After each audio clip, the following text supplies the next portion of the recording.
since the vibration of my source energy is always up here, and since my vibration might be up here and might not, I control the contrast. If I let go of what I'm worried about and my vibration rises, then there's no contrast. But if I'm like a dog on a bone trying to fix some problem and focused upon what's wrong, then I'm introducing contrast by my introduction of my resistant thought to my own desire.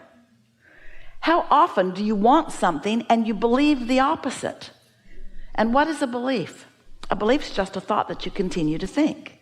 And why do you continue to think that thought? Because law of attraction keeps it active. So how do you get around that?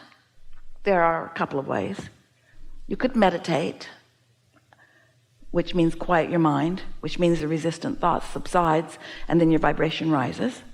Or you could daydream or appreciate, or you could get a lobotomy.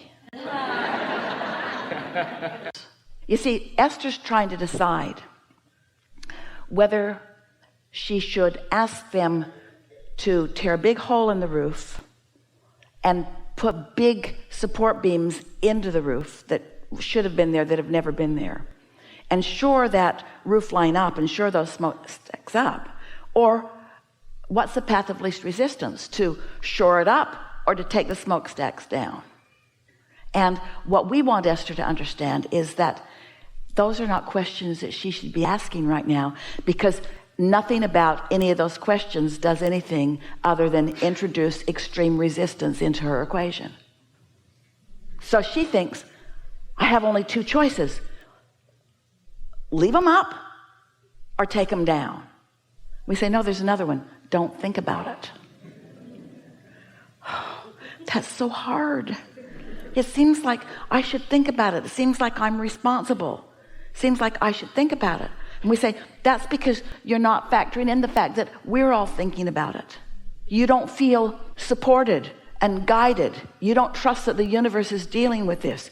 You haven't seen, you're not looking right now at the sequence of events that's even brought this to your attention. In other words, you're forgetting the well-being of your life experience, and you're choosing to be responsible and do the right thing. So choose this bad thought or this bad thought. There's no good scenario here. In either case, they have to make a big hole in the roof. In either case, they've got to bring a crane. In either case, great big beams have to be put into that roof line. In other words, it doesn't feel like there's any good choices from Esther's fearful place. But from our advantage point, they're all good places. Men get to play with a crane. They get to bring those cranes up there. They get to do things that they're good at doing. They get to figure stuff out. They get to work on this awesome house. They get to make a lot of money doing it. They get to please Esther. You see what we're getting at? You got to decide that you want to feel good, and then find the thoughts that do feel good.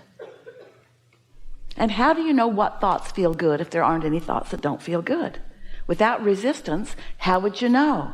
If your inner being weren't thinking a thought that is different than the thought that you're thinking, you couldn't even have negative emotion. Stay with that for a moment. If your inner being weren't knowing your success on whatever it is, then you couldn't even have negative thought. You still there? So doesn't that mean that your negative thought is proof that there is positive thought? Doesn't the very fear itself mean that there's big guns on the job? That the energy that creates worlds is really focused on this? Because if it weren't, you couldn't feel that fear. You see what we're getting at? So we want you to feel that it's only when you oppose what your inner being knows about the specific subject that's active within you that you ever would feel positive or negative emotion. When you feel positive emotion, it means your inner being's all over this thought just like you are. When you feel negative emotion, it means your inner being's all over this thought but has a very different vantage point than yours. Don't you like knowing that? Do you feel blessed enough to let yourself feel good? You can trust the non-physical in the sky. You can trust your non-physical counterparts. You can trust the worthiness of your being. You can trust the blessedness of your being. You can trust that things are working out for you. You can just decide whether you want to help or hinder. We just want you to get out of the way of the well-being that's happening on your behalf. We want you to be less involved in fixing things and more involved in trusting that well-being is happening.